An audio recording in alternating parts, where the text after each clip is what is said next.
السلام علیکم آل اسٹوڈنٹ، کیسے ہیں بیٹا آپ لوگ؟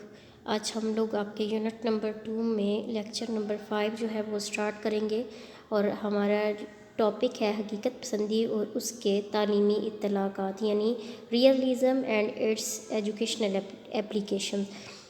اس کے مختلف کویشچنز آ سکتے ہیں، کس طریقے سے آئیں گے یہ ساری تفصیل یہاں پہ اوپر آپ کو دی ہے، یعنی حقیقت پسندی کیا ہے، اس کے تعلیمی اطلاقات کیا ہے، حقیقت پسندی کیا ہے، اس کے مضمرات کیا ہیں، بنیادی افکار کیا ہیں، فلسفیانہ نظریات کیا ہیں، بنیادی سوالات کیا ہیں، بنیادیں کیا ہیں اس کی، تعلیمی فلسفہ کیا ہے، حقیقت پسندی کا تفصیلی جائزہ ہو گیا، حقیقت پسندی کے کردار پر بحث ہو گیا، ٹھیک ہے، حقیقت پسندی کی اساس وغیرہ۔ حقیقت پسندی اصل میں ہے کیا؟ حقیقت پسندی انگلش کا ورڈ ریئلزم جو ہے اس کا ترجمہ ہے لفظ ریئلزم، یعنی لاطینی لفظ ریئلائز سے ماخوذ ہے، جس کے معنی اصل یا حقیقت ہے۔ حقیقت پسندی ایسا فلسفیانہ نظریہ ہے جس کے مطابق حقیقت اور اشیاء تصوراتی خاکوں اور لسانی عقائد سے آزاد اپنا وجود رکھتی ہے۔ حقیقت پسندی ایسا فلسفیانہ عقیدہ ہے جس کے مطابق حقیقت اپنا مطلق وجود رکھتی ہے اور یہ انسانی فکر، خیال اور شعور سے ماورا ہے۔ حقیقت کو اپنے وجود کے لیے ذہن اور شعور کی ضرورت نہیں۔ حقیقت پسندوں کے خیال میں حقیقی دنیا اشیاء کی دنیا ہے، ذہن کی عدم موجودگی ان کی موجودگی پر اثر انداز نہیں ہو سکتی۔ ریئلزم ایک ایسی فلسفیانہ اپروچ ہے جس کے مطابق حقیقت انسانی ذہن سے ماورا خود مختار اور آزادانہ وجود رکھتی ہے۔ مادی دنیا کے مظاہر اور اشیاء حقیقی وجود رکھتی ہیں، سچائی خارجی وجود رکھتی ہے اور اس کی نوعیت معروضی اور قابل مشاہدہ ہے۔ ارسطو کو حقیقت پسندی کا بانی تصور کیا جاتا ہے۔ اس کے خیال میں انسان کے گرد پھیلی ہوئی وسیع کائنات کی کھوج سے سچائی تک رسائی ممکن ہو سکتی ہے۔ اس کی فلسفیانہ تحریریں اس کی فکر کی عکاسی کرتی ہیں۔ اس فکر کو اصطلاح میں ریئلزم کہا جاتا ہے۔ اسی ریئلزم کے افکار کے بعد میں سائنسی طریقہ کار کی بنیاد رکھی گئی۔ وائٹ ہیڈ، رسل، فرانسس بیکن، جان لاک نے اپنے افکار سے جدید ریئلزم کی بنیاد رکھی۔ حقیقت پسندی کے تعلیمی اطلاقات سے منسلک اہم نکات جو ہیں وہ یہ ہیں، جس میں سب سے پہلے مابعد طبیعیات، دا میٹا فزکس۔ حقیقت پسندوں کے نزدیک انسانی ذہن سے ماورا اور آزاد ایک حقیقی مادی دنیا اپنا وجود رکھتی ہے۔ اس دنیا کو اس سے کچھ فرق نہیں پڑتا کہ کوئی ذہن اسے جانتا ہے یا نہیں۔ مادی دنیا اشیاء اور مظاہر حقیقت کی تفہیم کے لیے بنیاد فراہم کرتی ہیں، اور تمام اشیاء چونکہ مادہ سے بنی ہے اور مادہ کے لیے ضروری ہے کہ اس کی کوئی صورت ہو۔ ہر شے کی کوئی مخصوص ساخت بھی ہونا ضروری ہے۔ مادہ اور اشیاء کے وجود کا انحصار انسانی ذہن کی آگاہی سے بالکل نہیں ہے۔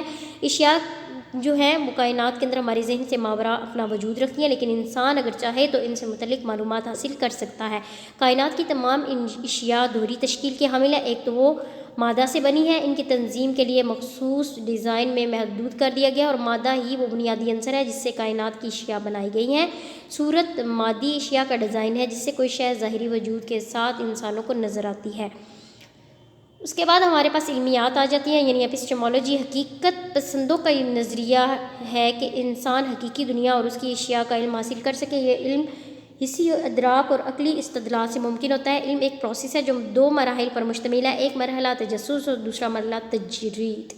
پہلے مرحلے میں علم کی آرزومند کسی شے کو دیکھتا ہے اور اسے اپنی حسی ڈیٹا محفوظ کر لیتا ہے۔ یہ کسی شے سے متعلق حسی ڈیٹا اس کے سائز، رنگ اور وزن کی صورت میں ہو سکتا ہے۔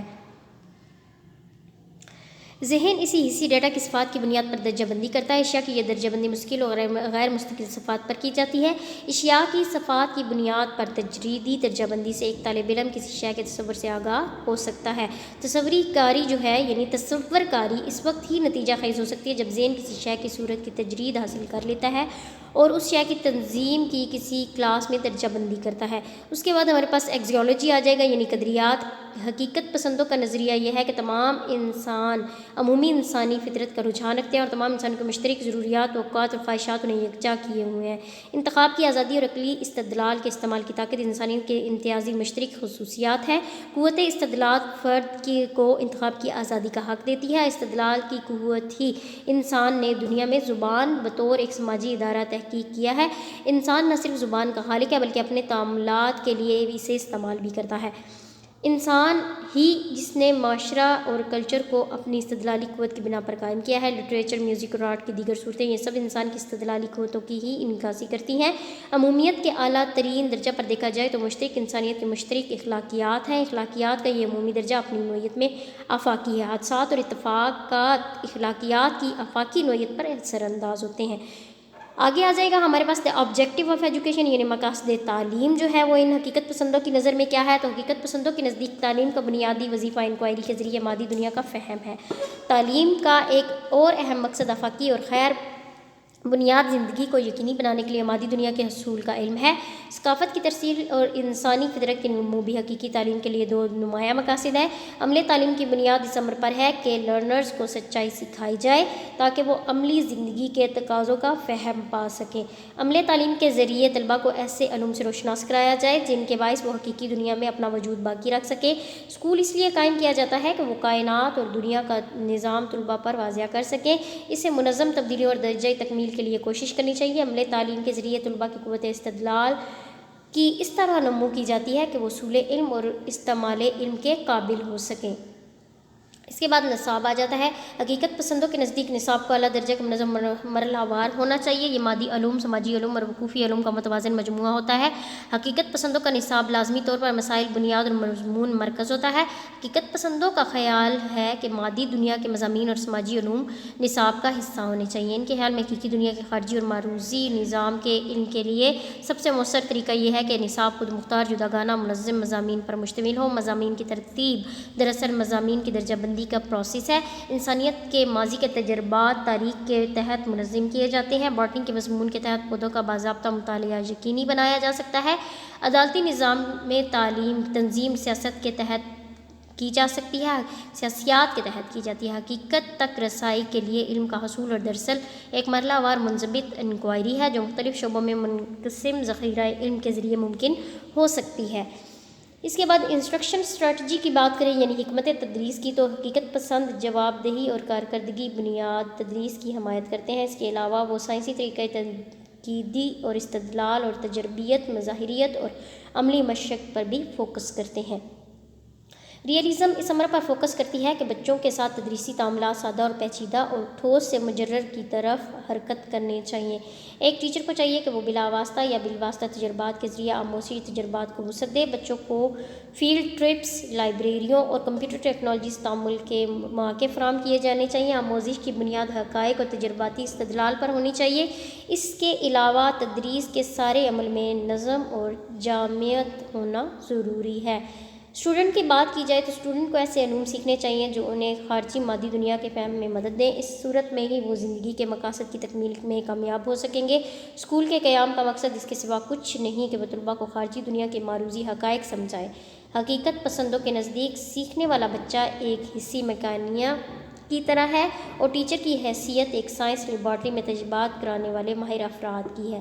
نصاب پسندوں کے نزدیک سیکھنے والا بچہ جیسا کہ حصی مکانیت رکھتا ہے تو لہٰذا جو نصاب ہے مادی دنیا سے متعلق نفس مضمون ہے اور تدریسی طریقہ کی حیثیت حقائق سے ماہرانہ آگاہی کے عمل میں مدد دینے والے عامل کی ہے۔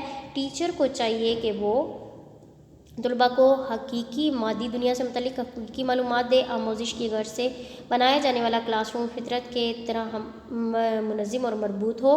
اشیاء کے مطالعہ میں اسٹوڈنٹ کی حیثیت اور غیر متحرک شراکت دار کی ہونی چاہیے۔ اسکول میں رونما ہونے والی تبدیلیوں کو فطری ارتقاء کے تناظر میں دیکھا جانا چاہیے اور اسی ارتقاء کی درجہ کمال کا حصول ممکن ہو سکتا ہے۔ ٹیچر کی بات کی جائے تو ٹیچر پر لازم ہے کہ وہ تعلیم یافتہ اہل نظر اور اہل بصیرت ہو۔ اسے معاشرہ کے افراد کی روایات، اقدار اور رجحانات کا علم ہونا چاہیے۔ اسے اپنے تدریسی مضمون میں مکمل اپ ڈیٹ ہونی چاہیے۔ اس قابل ہونا چاہیے کہ وہ اپنے طلباء کی زندگی کی ٹھوس حقائق سے معلومات فراہم کر سکے۔ ٹیچر پر لازم ہے کہ وہ زندگی اور تعلم کے درمیان طلباء پر تعلق واضح کر سکے۔ اسے اپنے مضمون کے اساس اور مبادیات کا علم ہونا چاہیے۔ اسے چاہیے کہ مضمون سے متعلق تعلیمات کو قابل تدریس اور قابل آموزش انداز میں طلباء کے سامنے پیش کرے۔ ٹیچر کو اپنے مضمون اور اس سے منسلک طریقہ تدریس میں اتھارٹی کا درجہ حاصل ہے۔